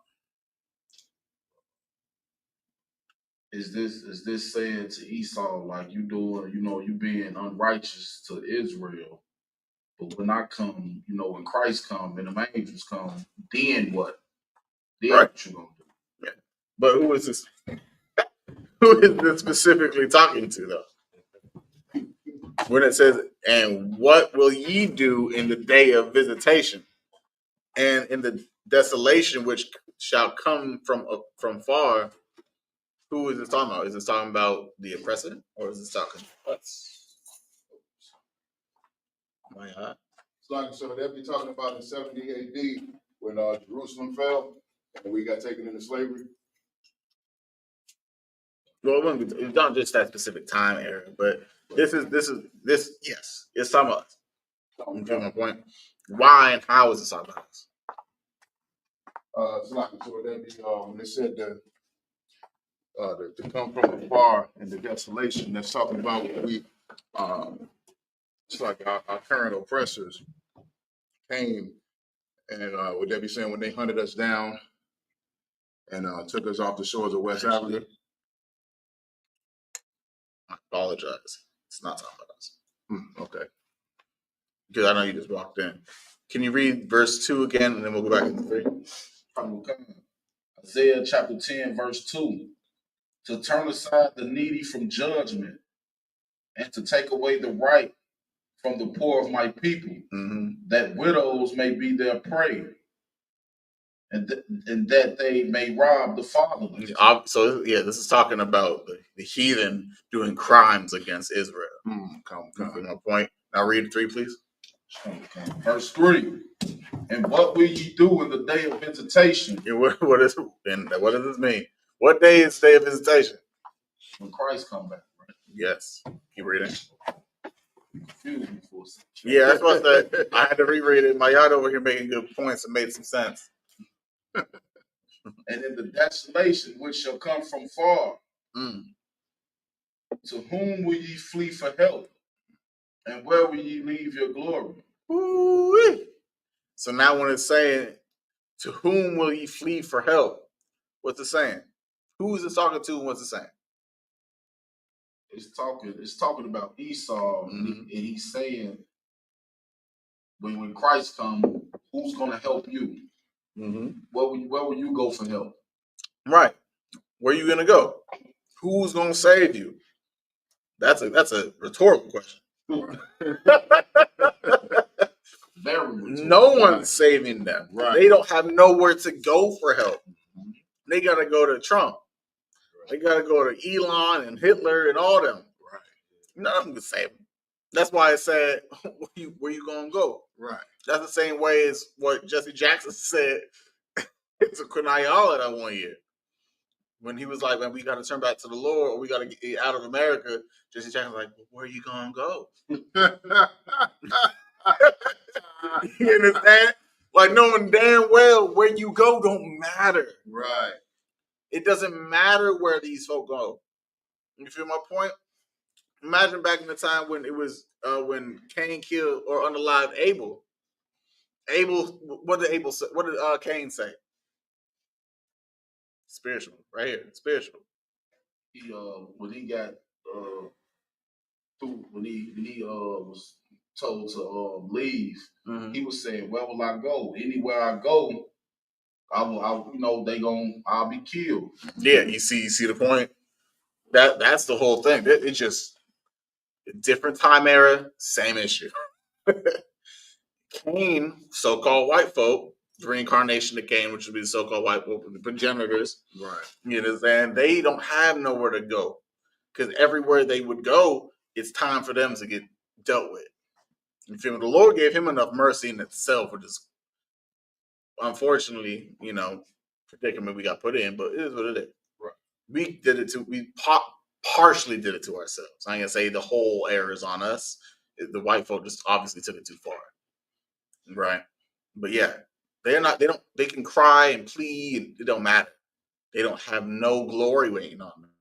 They have chains, subjugation, desolation, sadness, tears, unaliving. That's what they got. I mean, it sucks for them. It's a beautiful thing for y'all, unless you are just too kind of heart to see little white girls crying and snow bunnies unaliving and all that's good stuff. We know you all like the snow bunnies back in the day. We know you might have sympathy on them, dogs. Go ahead. Verse 4. Without me, they shall bow down under the prisoners. They shall what? Bow down under the prisoners. Meaning they're going to have to bow down to the slaves. The ones that they always ruled over, destroyed and put in prisons and made fight their fires and fight their wars, or whatever the case may be. They're going to have to bow down to us. Right. And it's only right. You feel my point? Now, they don't deserve that. Bowing down isn't even worthy enough. Like, we get boot kisses at camp. That don't even do shit at the end of the day for me. Right. Feel, excuse my French again. I'm gonna get this banned or something. But at the end of the day, I don't get any type of satisfaction. Like, it's not good enough. Right. Like, I want teeth on a curb. You feel me? Like, right. Like that's not like subjugating isn't just enough. Like, there needs to be tears and blood type deal, penance with souls type deal. You feel me? Like, that's the only thing that I don't get. Because they kids you boot, then they go back to white society. I'm not saying there's nothing wrong. Like, I'm glad it happens because it shows America what's going on. But this is my personal opinion and my personal feeling or outlook on it. That's not good enough because they kiss our boots and then what they go do? Enjoy their millions, enjoy their country, enjoy their riches. You feel me? So I don't get as much enjoyment out of it as others, which I'm not saying you can't enjoy it. Go ahead and enjoy it. I'm talking about my personal preference. Right? But I hope you see where I'm coming from. Right. All right. Keep reading, please. And they shall fall under the slain. They shall fall under the slain. Like, all the brothers and sisters getting put to death, they, like Revelation 11 and 8, our dead bodies lie in the streets. And from my point, those are slain. But they got to what? Read that one more time. And they shall fall under the slain. They're going to fall under the slain. Meaning, like, they put us 6 feet deep, well, they going 12 feet. Right. You feel my point? Like, they ain't going to be even able to be resurrected type aspect. Our slain, I think some of the brothers in the 144 getting raised up are part of that slain. They got to be under them. They got to be under every woman, child, man, brother, sister, Hispanic, Latino, Native Indian, so-called Negro. They are under all of us. The ones that they put to death, so they should be able to get their justice. They should be able to get their revenge. They should be able to get out their grave and put their oppressors right back into the same grave to know what to do. To me, a lot of dirt in the camp. Go ahead. For all this, his anger is not turned away. You know, saying because the Lord's anger has not ever turned away from the so-called white man. Scripture said that the cup is running over with the crimes of what they did. If you want, the Lord isn't the type to be passive. He's not just going to be over here overlooking all the crimes done unto his children. Right. You feel me? Like, a lot of us are fathers, and our wives or baby moms at the end of the day did us dirty. If it wasn't for the law of the Lord saying forgive the B word, you understand? We would be all wishing and unaliving and punishments upon them. Right. You feel my point? But because we're so merciful, we're understanding of the circumstances, and this wouldn't be a case if we weren't slaves. The same way we hold that we fight back that resentment, the Lord lets it out. You feel my point? All that resentment for all the kids, the Native Indians, 77 million Native Indians, unalive for what? little towers, Right. gardens, fruit and crops. There's no reason they have to be unalive. Right. You feel like they did the children out to pick cotton, the women molested and raped, the men molested and raped, Right. buck breaking, all these things that happen. Even the Lord just said, "Oh, that's okay. I'll get y'all some other time." What kind of father would that be? What kind of father would you be if you just passively ignored it and said, I don't want any retribution for it? Mm-hmm. You wouldn't be a father. You'd be a scumbag just like the ones doing the crime. But the good thing about the Lord is he's just. But the Lord knows that you aren't going to get that revenge or that justice until you get your own things together. It's just we don't have the lifespans to be as patient. You feel my point? But the thing is that it doesn't even have to happen in our time. Right. I don't mind if it happens in 3 generations from now. Mm-hmm. I'll do the work so my 3rd generation from now can see what I want in their lifespan. What did was it Peter or Paul that wished that they lived in the days we live in now? It was Peter or Paul. Peter. I might be tripping, but I believe it's Peter too. You feel me? That he wished that he was living in the times when Christ did come back. Mm-hmm. Physically, of course. Of course, he's here spiritually somewhere. Right. But physically, he wanted to be able to live in the times where Christ was coming back, which possibly, I'm not saying it is, could be in our time. If that makes sense. Go. Right. Read on a little bit. God. For all this, his anger is not turned away, but his hand is stretched out still. Meaning what? His hand stretched out. Meaning after I didn't, it say meaning after they bow down to us and fall up under the slain, he still got more judgment coming. Oh yeah. Like we go to Isaiah 14. The Lord, yeah. No, not even 21. They're gonna be eradicated at some point in time. Like they're gonna be as extinct as the T-Rex. Which, we got fools that believe that existed. I'm not fools. But at the end of the day, they're gonna be just extinct as the animals that they made extinct. You feel my point? Rosh, you want to say something?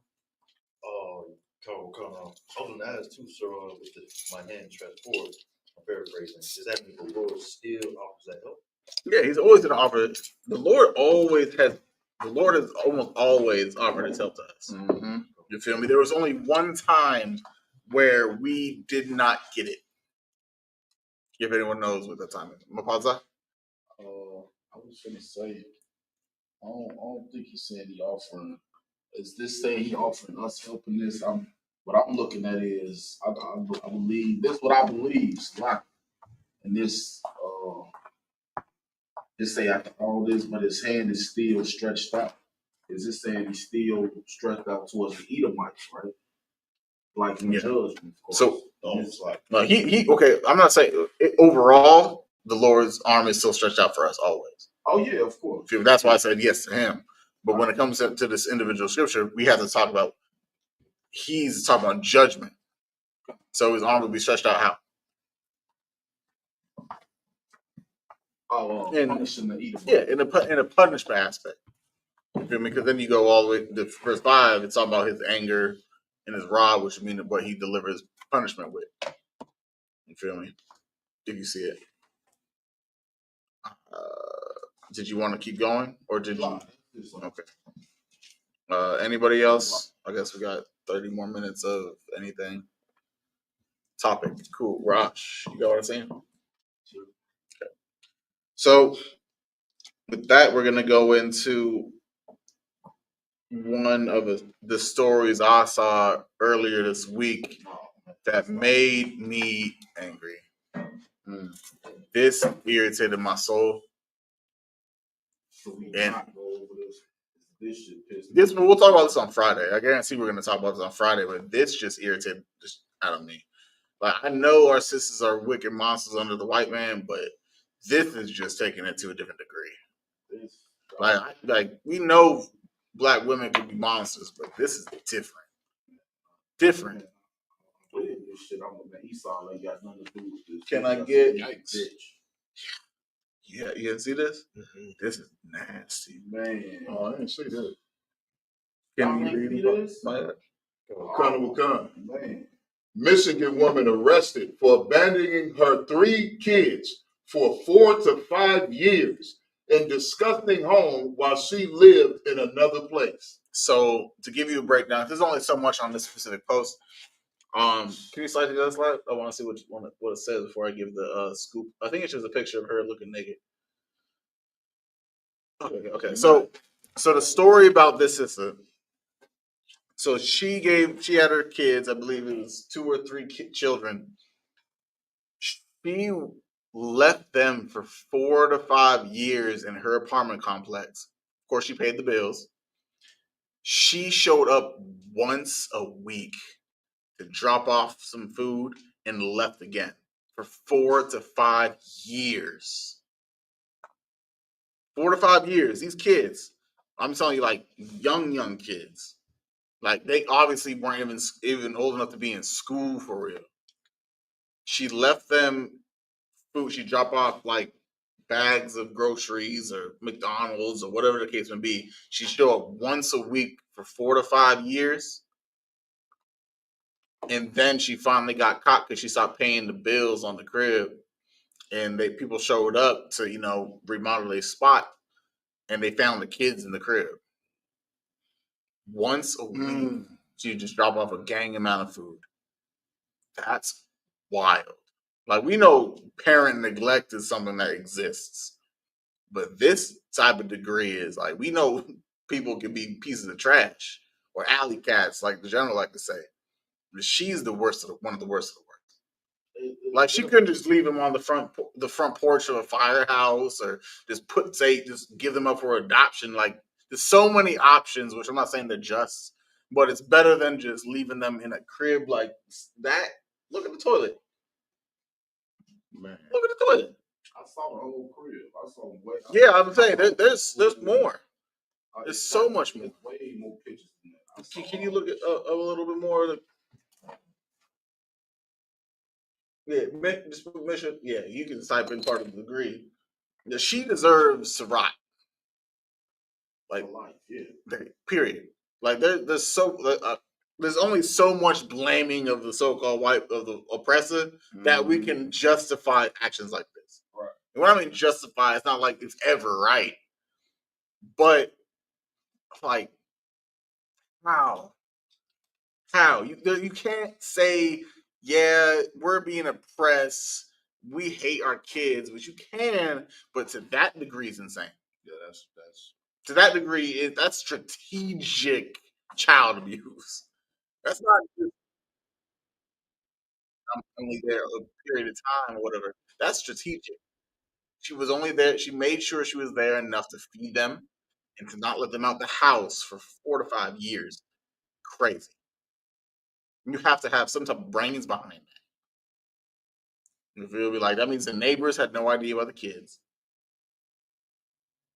at all, because most neighbors are nosy as hell. Mm-hmm. They should have seen the kids. Obviously, never went outside or to do their own business for real, because it would have been known that mom was never around. The car was obviously probably not a car because you'd see it in the driveway or whatever. Pazza, go ahead. And I'm willing to bet $1 to a bucket of fucking shit that she was chasing up behind some raggedy ass nigga. Say it again. I'm willing to bet money that she was chasing up behind some nigga for her not to be there and leave. Like, she lived in the party. Like, don't nothing justifies this. Nothing. It's not nothing you can say to justify it. What the? Actually evil towards her. Come. Shoot on 28, sir. Yeah, I knew it was wrong. Say it one more time, Pazza. Bookshaw. No, I was saying she, you know what I'm saying, and I bet she neglected her kids to run up behind some nigga. You know what I'm saying? Like this is it's more gonna come out about this at the trial. Yeah, no, this way more. This just this just the scratching of the surface. It's way more gonna come out about this. I guarantee you. It's gonna get way more disgusting than this. What Deuteronomy 48 and 56? Con. Is that wait? No, that's not it. It's kind of it, but it ain't it. You'll get it. But no, so like this is irritated myself. That's why I just to say at least something about it because we're gonna talk about it on Friday during Roundtable of Truth. 2856, sir. Yeah, so that was, yeah. Big up the Captain Ball Quad. You understand? Like good, man. Roundtable of Truth is probably one of the most popping podcasts in Israel. You understand things of him and his hosts, me not included. And I'm gonna give the props to 100 Hands and IG, Mr. Security Man. But overall, this is like we talk about black women. We try not to because we want to give them the benefit of the doubt and the credit. There are great women out there because there are. But then you find stories like this and you have to say something. And they're probably going to be, I hope there's not, black women out there trying to say, oh, well, there are circumstances that she was abused or her man, there's always justification for the wickedness of women, especially our women. And I don't know how they can justify this. I don't know how they could possibly do it, but someone out there has tried to justify it. Come. You feel me? And I can't wait to find some of those. Because I was either going to talk about this bullshit, see my French again, or the 87 planes that have crashed in the last 2 months because white people wanted to put ICE agents and get our Hispanic brothers. Right. Like it's either for every family they get, a plane goes down. Right. That you feel me? So I had either or, but I know for a fact we definitely gonna touch on the plane crashes because that's just I think it was like since 2013 we haven't had a plane crash, and then since the beginning of 2025 with ICE agents now we have 87 crashes. I don't know if I want to fly to Passover anymore. My point, it's possible, my family or whatever could be the reason it don't crash, but I don't know if I want to risk it because I'm not sure if I want to be one of the dead that rise first. You feel me? I might want to see the slowly destroyed America, finally become destroyed, not the aftermath. Right. You feel me? But that's just me. So whoever's flying to Passover is saying 87 within less than 2 months. I'm flying Delta because I get a deal on Delta, and Delta is the one that just crashed like 4 days ago. So you'd be too wild, sir. As long as I'm not flying to Toronto. You know what I'm saying? Apparently everyone just hates Canada now because Drake just got dissed by Kendrick. But that's just here and there. Hey. Someone had their hand up. Plaza. No, I was just gonna say, you saw, if you gonna just happen to go by the article again, just read the comments. Just read the fucking comments. On the same one yet? Yeah. I'm talking about. Do you have the comments on it? Oh, okay. You can go through. What is that? A video or a picture? There's pictures of the. No, you can go. Yeah, go back to. That's crazy. That's insane. Well, of course they're youngins. There's only so much they know what to do. Yeah, kind of. But yeah, go back. Can you go back to the comments on the other the one I sent you, Bubba Christian? Yeah, you can read that scripture. Kind of the book of Deuteronomy, chapter 28, and verse 56. The tender and delicate woman among you, which would not adventure to set the sole of her foot upon the ground for delicateness and tenderness. Her eye shall be evil towards the husband of her bosom, and toward her son, and toward her daughter. To do what? Toward her son, and toward her daughter. You understand? Women, it's a curse. It's not just in our spirits to be evil to one another.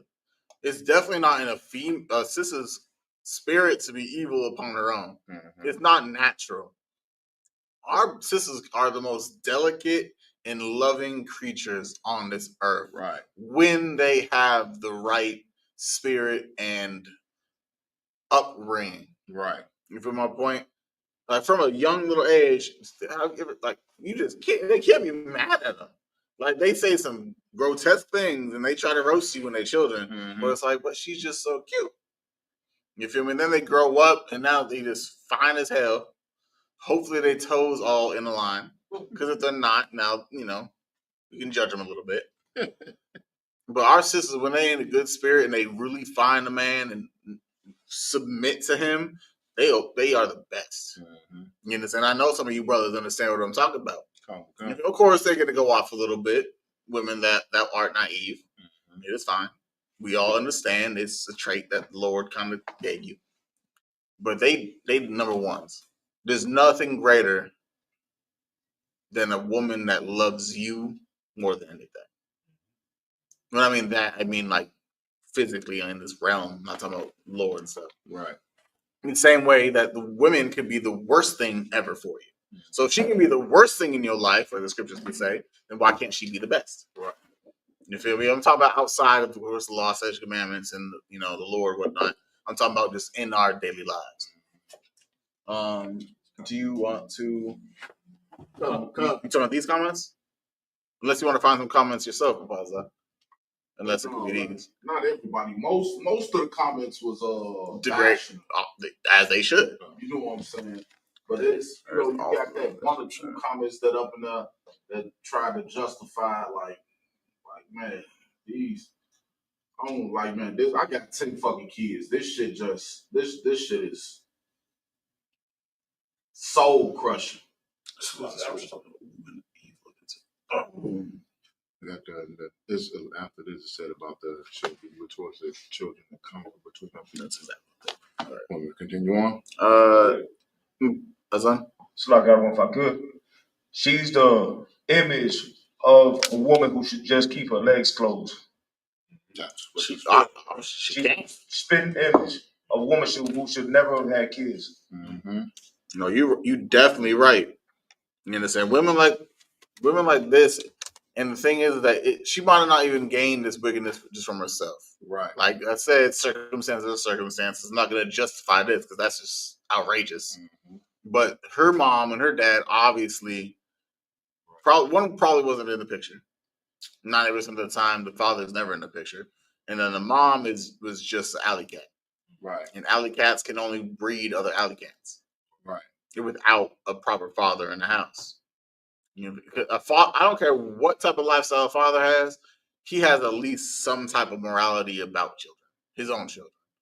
He might want to forsake them or go away or abandon them, but he's still going to not want this. I hope, at least. This is my own perspective and my own prayer or whatever. It's on you first. No, you had your hand up first. Oh, slap me out if I could. Considering, say she left for 4 or 5 years, only came one week at a time. Where was the grandparents? Where was the father? Where was the relatives? You know what I'm saying? Who was speaking on behalf of these kids? Even the men who were engaging with her. You couldn't be that diabolical that she told you she has kids and you knew that they were possibly being neglected. You didn't even speak up as a person who was entertaining this type of woman. No, you get what I mean? Like what was your sense of morality to be like, where are your kids at? The crazy thing is that a lot of women try to hide their pregnancies. Mm-hmm. She might obviously, like I said, she probably might not even had a relationship with either of her parents.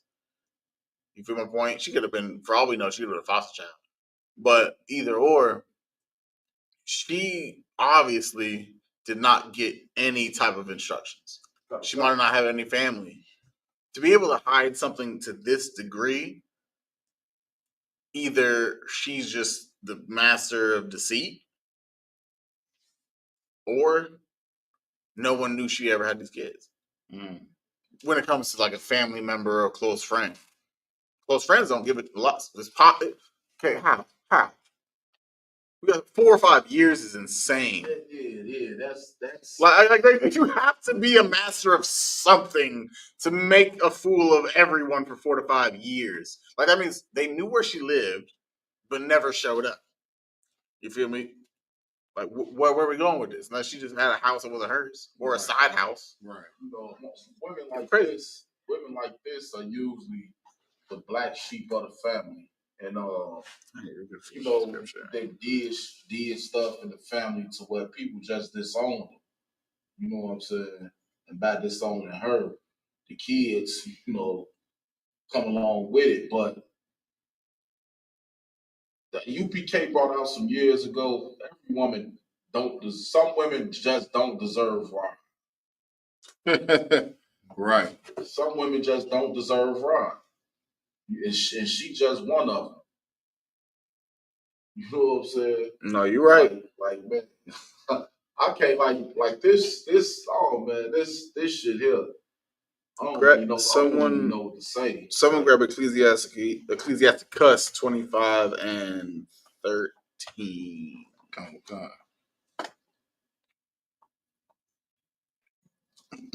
No, 14. 25, 14. Yeah. It's the book of Ecclesiasticus, chapter 25 and verse 14.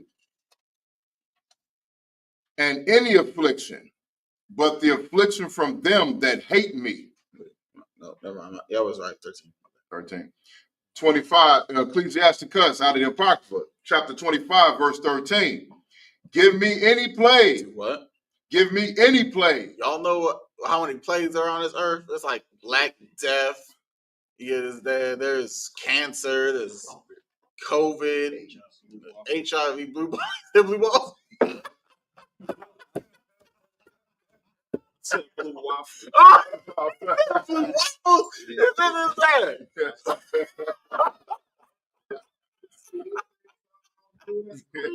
I thought he said blue balls. Crazy. Blue waffles is almost just as bad. But my point in his thing. That's wild. But yeah, give any plague that you can ever think of. You feel me? That could cause death or unaliving or anything like that. Go ahead. But the plague of the heart. Of the what? Of the heart. Go ahead. And any wickedness. And any what? Any wickedness. Any wickedness. I would rather take any type of oppressor's wickedness, any type of evil, the prison systems, the court systems, Planned Parenthood, anything like that. Go ahead. But the wickedness of a woman. The wickedness of a what? Of a woman. Women are some of the most vile creatures on this earth. Mm-hmm. And it's so sad to say because they could be the most loving things on this earth. It's like it's either 100% love or this. You feel me? And I don't want either. Like, no wonder Paul went without a woman. You feel me? He just said, "No what? I'm not even gonna entertain that foolishness," which is the strength of men among men. We think we strong. We go to the weight room. We got, we got some discipline about ourselves and countenances. Nah, I'm saying we ain't as strong as that man. That's a different type of strength. You feel me? And that's just my personal opinion. If and she knew that. That's why she was with whoever she was, wherever she was, and had them there, so nobody saw that. Because she knew damn well ain't nobody finna see this and look at you as a human being. Oh yeah. You feel me? Now, like, if she deserves to be on, like, what's it called? When you in prison, like, solitary confinement. That, yeah, definitely solitary confinement. She needs, because nowadays men with rods can be in the women prisons. She can do the same thing in the prison, but she needs like getting euthanized or whatever it's called, lethal injection or whatever. Like that's that type of person. Like, it's almost the decree she should get. You feel my point? Like, because those children are lucky to be alive. Because let's say she was only there once a week, depending on their ages. If they passed away within her not being there to whatever illness is, or the kids deciding to eat each other, or whatever the case may be, she's probably the type to be able to just try to like chop it up and put it in the toilet, or to put it underneath the floorboards or something. That's the type of mom that was. A monster. Like I mean, like a monster out of the pits of hell. We think we in hell now. That's the pit of hell. That's a child that is gonna tell its story, remembers it in the future, and no one's ever gonna believe, unless they Google the archives. Come. There's two scriptures I can read right now to back you up out of one. Do you want to finish one? I'm still in 25. I'm just going to drop down to verse 16. Verse 16. I had rather dwell with a lion and a dragon than to keep house with a wicked woman. Verse 17. Now, if I drop down to verse 19. Sure. All wickedness is but little to the wickedness of a woman. Meaning that no other creature on earth can do more wicked than a female. Come. You know what I'm saying? And all these women, like Angel Reese or whatever the case, we want to be like, well, why can't I do this? Because of this. Like, they like, so-called white man made black woman the lieutenant for, themselves. And they still doing bull crap like this. You have black women are in the colleges to a number 1 degree. Right. They're getting all the degrees. They're getting all the cash. Now they like number 1 in OnlyFans, which is insane. Right. And they have the cash. So what is driving them to be that wicked? Like, if you don't want the kid, just give it away. Like, I'm not trying to justify abortions, but like, she had the choice. At Slice, I wrote a fire department today, and actually the other day, they had the baby giveaway sign. You just wait, the baby, like, give your baby away at a fire. That's crazy. That's been a thing for a long time. If you don't want your child, you can drop it bring them to the fire. I knew that was in the back in the day. No, I knew that was back in the day, but that's nasty. They got a drop off box now at the fire box because people used to leave them on the doorstep with a basket, but babies were freezing to death and stuff like that. So now they actually have a drop off box where you can open it up, put your baby in the basket, close the box, and walk off. Is it heated? Well, it goes into the it goes into the fire. It's like delivering mail. Put the thing and it slides right into the fire station to a little habitat for the baby to the fireman, and it alerts the firemen so they can come down and get it. The firemen know that the box has been used. Yeah, that's crazy. I'm gonna start delivering my mother bills. No, so like that's what I was going to say. When they open the box and put the baby in there, it alert the fire. Right. That it's a baby in the box. It's been like that for years now. Yeah, come. They got a baby drop off box. Yeah, see, I knew that was a thing in the past where they just let them in like little baskets, and they, had a teddy bear and it was named Lily or something. Yeah, but of course that was like 1980s. But at the end of the day, they have like professional baby drop off boxes. It's crazy. Police station. Come. You could take a baby to the police station. Leave. So the only reason these hoes are giving it's no questions asked. The only reason these hoes are having abortion now is just to keep their body. Come. That's crazy. Come. They can't go thotty if they ain't got the hot body.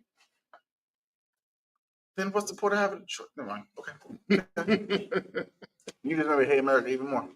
Oh, sign Christ. I work right next to a fire department. I'm about to just break that box. Not in a good way. Nah. Well, that's a crime, but I ain't gonna do that. And then the little baby, they're gonna leave the baby in the snow. That's why they got the box. The crazy thing that they created that means they're actually being delivered to a good enough rate to keep it alive. Come. In its today's sense. That's wild. I guess we are in Chicago, but it's still crazy. I'm pissed off y'all just said that. That's a federal ordinance. Yeah, but it's crazy. Come. And they started with Esau. And the majority of the time, I guarantee it's not even our babies making it to the box. No, it's definitely not. It's definitely like these young 14-year-old, heathen girls that had sex with their PE teacher. Yeah, they call it a professor. Right. Like that. It's not us that are just being fruitful and multiplying. It's, the ones that are being, willingly great. Right. Crazy. Go ahead. Is there anyone that's irritated me? Salakia, sir. I did not know those existed. I'm literally gonna go to because there's a firehouse right across the street from where we slave.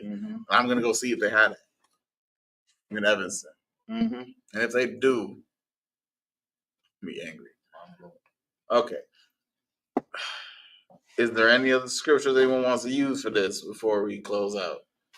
Because like I said, we're gonna talk about this to a great degree. I guarantee you on Friday around Table of Truth.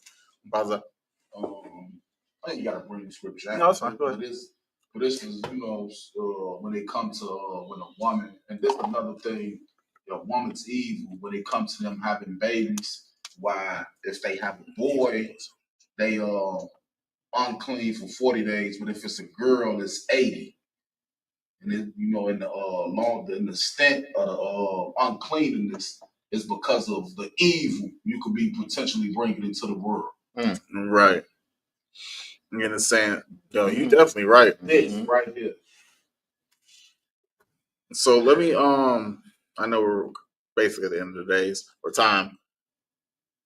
Let me grab the Passover precept about the midwives saving the children. From my point in Exodus, yes. Because that is a perfect. This is like that's what women should be doing, not this nonsense. You feel me? Not even in, of course, like okay. I'll break it down when we get to Got it right here, sir. Go ahead. It's the book of Exodus, chapter 1, and verse, start at 18, sir. Wait, Salakia. No. 16. And it goes down to 19, sir. Okay, go ahead. It's the book of Exodus, chapter 1, and verse 16.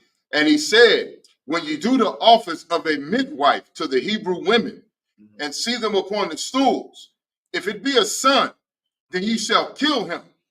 But if it be a daughter, then she shall live. Right. If anyone doesn't know the story about what happened in Egypt when it came down to the Africans and the Israelites and whatnot, they wanted to make it so that the midwives of the Israelite people, when the women gave birth, because of course they didn't have like sonograms and ultrasounds. Back then, it was whatever comes out is what it is type deal. Whenever it was a boy, the Egyptians had the midwives basically announce it, and the baby was unalive. Right. Because they didn't want sons to be produced, because sons grow up to be men, and men become warriors, and warriors tend to fight back. So they wanted to get rid of that aspect. So they were unaliving all the boys and letting the girls be born because they can be used for labor or, sex, slaves or whatever. And that was the case. Go ahead. Verse 17. But the midwives feared the Most High and did not as the king of Egypt commanded them, but saved the men children alive. You understand? But the midwives of the Israelites, some of the courageous ones, because I'm not going to say all of them, some of the courageous ones said, nah, we ain't going to do that. We're not going to keep letting these Africans, hashtag Egyptians, unalive our children like that, our people's children. Because, a lot of, well, I can say a lot. In that time era when kids were actually meant something, Black women, Hispanic Indian women, when they had a child, that was the most important thing in the world. Right. Have you ever seen, like, people say, I saw my child and it was love at first sight and I would die for my child? That's how Black people were back then, not discussing, horrors of now, where children were just parasites, is what they like to call them. Right. Something that was just eating from their womb and they could just get rid of it because it was sucking the life out of them. Right. These midwives understood the plight of these pregnant women that had a good chance of losing their child because there's a 50-50 chance of a boy or girl. They said, no, we're not going to obey these Africans no more. We're going to save these children. We're going to make sure these children don't get slaughtered by the Egyptians because, one, the mom should never have to go through losing a child. A parent should never have to bear their own child. Right. From my point. And it's probably one of the worst things a parent can ever have to go through is to be the one at the grave site of their own child. Feel me? And the midwives understood that. So they said, no, we ain't gonna do this no more. We're gonna save these young men or these young babies so they can live. Go ahead. Khan, Salaki, verse 18. And the king of Egypt called for the midwives and said unto them, why have ye done this thing and have saved the men children alive? Verse 19. And the midwives spoke unto Pharaoh, because the Hebrew women are not as the Egyptian women. Say what? For the Hebrew women are not as the Egyptian women. And these sisters, they weren't about to go about the business of the Pharaoh. They decided, no, these children's lives mattered. Like, we want America always talking about Black Lives Matter this, Black Lives Matter that, even though they don't give a damn while we getting shot down the streets or highest numbers in abortion clinics or whatever the case may be. These black women, Hispanic, Native Indian women, they said, no, these children's lives truly matter. We will risk our lives for the sake of these children's lives, because they know that the children are the future generation. Isn't that what America says? The children are the future generation. Right. Well, how are you not a future generation if you're killing 500,000 a year? Right.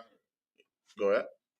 And not, you know what I'm saying? And in the midst of this, you save the nation, because without the men, no more nation. That's you know what that's the whole point. That's over. You know what I'm saying? You pretty much end up getting all the women pregnant and, you know, making more Africans, pretty much. If the midwives didn't do what they did, we wouldn't even be here. Right. Literally. Go ahead. Khan. Because the Hebrew women are not as the Egyptian women, for they are lively and are delivered ere the midwives come in unto them. Verse 20, therefore the Most High dealt well with the midwives. So I guess it's you want it? Yeah, come. So what we're saying is, women like these alley cats, they don't deserve to have children. Right. They can't. They don't need to reproduce. They need to be locked up, which obviously she is. But the thing is that it does come with oppression. It does, but it does come with a sense of morality as well. Like, there are a certain amount of choices, oppression. Like, you can't be oppression so much that you can justify this. Yeah. There's so much that you can use oppression for the scapegoat. Right. There's so much that you can use, being beat down for so long. Like we always say, like, yeah, you can be beat down or whatever. We're oppressed as a nation, but look at it. Y'all changed. You changed. We changed. The brothers' wives changed. You feel my point? But 4 to 5 years, it's not like she decided to go have her life of freedom. She could have did that without having to do this. Right. You feel me? If you want to live your best life, so be it. You feel me? No, obviously America does not stop you from living your best life. They do not. Right. They actually promote it. And they have baby drop-off stations at firehouses nowadays, which I just learned. So she could have dropped her babies off at the firehouses. Obviously, she didn't want to be a mom. So she could have dropped them off, let them off at the parent home, or whatever the case, dropped them off to a stranger. The stranger most likely would have done something with them. This is just the worst form of neglect on earth. Like, she could have just, like, all those kids are lucky to be alive. It's no different than the story of the group, the couple of white people, man and woman, that had the black children in the shed. Right. Kids in the I don't know. Remember you remember that story that we talked about on the podcast, maybe like episode 80 or something like that? It's a white man, white woman. They had like 4 black kids living in a shed outside their house, doing slave labor, and they were feeding them and neglecting them. It's almost no different. Yeah, So to be honest, I think this might be worse. I think gotta be worse. I would say this is worse only because it's her doing it to her own children. Kids, You feel my point? That's why I'm saying, like, the degree of evilness is so high up there compared to what we've been done by our oppressors is insane. You feel me? So, Lord allow sisters like this don't make children anymore. Like, if you don't want kids, there's so many ways to not have kids besides unaliving them or locking them up in the crib. Like, there's 17 times of birth control nowadays. Right. Just take your uterus out at this point. So I'm just being realistic. Like, if you don't want kids, then just take that joint out. They'll do it for free at the Planned Parenthood. Right. You feel me? So, other than that, anyone else have anything to say before we wrap it up? I was just gonna say she probably, just looking at her now, you can tell she probably got mental illness. She look like she damn near ready to laugh at a photo at the bottom. You know, Yeah, she don't she busting at all. Yeah, at that, you know what I'm saying? Like she definitely got some type of mental ill. You got to have a mental illness for it. You know what I'm saying? Like for this, like that's very extreme. That's extreme. I never in my life thought I'd see anything like that. That's something you watch on SVU. Right. You feel my point? Like the Law and Order SVU. Like the 38 seasons that they got, which it needs to just end at this point. Like SVU needs to end. There's only so many cases possibility you can have, and none of them did this. But this is the type of things that you'd see on it. You feel me? We'll make an episode of it. Yes, probably already is. I used to gut cribs, you know what I'm saying, or whatever. I did demolition work. I never saw nothing as disgusting as this. Yeah. And these in abandoned houses. Exactly. You know what I'm saying? Like, man, that was like these kids gotta have a hell of an immune system not to be sick. The Lord protected these kids. The Lord protected these innocent little kids. And the thing is that that's why we do what we do. That's right. You feel my point? If we weren't doing what we're doing, the Lord wouldn't have mercy upon none of our people. You feel me? Like, it's like, remember, he cut us off for a period of time, and look at what the state of black people were in that point. Right. The little actions, you paying tithes, you not eating pork, shrimp, crab, and lobster could just be one more forgiveness the Lord could give to someone that's ignorant, to one more child that's out there. I'm glad I said that. We have a whole bunch of food out in the cars that brothers need to bring in after this. But other than the case, we're going to keep feeding the poor, helping the ones that don't have all this. It's the Lord rose you brothers up because of this. Right. The Lord's tired of seeing this. You feel my point? That's why he tried to start anew with Noah. You feel my point? He tried to say, you know what? I'm starting anew. I got Noah. It is eight people on this boat. How can they mess up? But we still did. You feel my point? That's crazy, right? But overall, keep doing what you're doing. That one time you go out wear real nigga university can save someone's life. Yeah, right. You going out one time wearing one of these, these glorious embroidered covers by Yatazar. I'm telling you, beautiful as hell. I'm about to be spending all my money on them. Go. You understand? That could save someone's life. This class that might be watched can do it. The Round Table of Truth is definitely doing it. You feel my point? Commander Hunter has rose brothers up, and every small action that you commit reflects on what we can do for our nation. Right. You feel my point? So that's very important.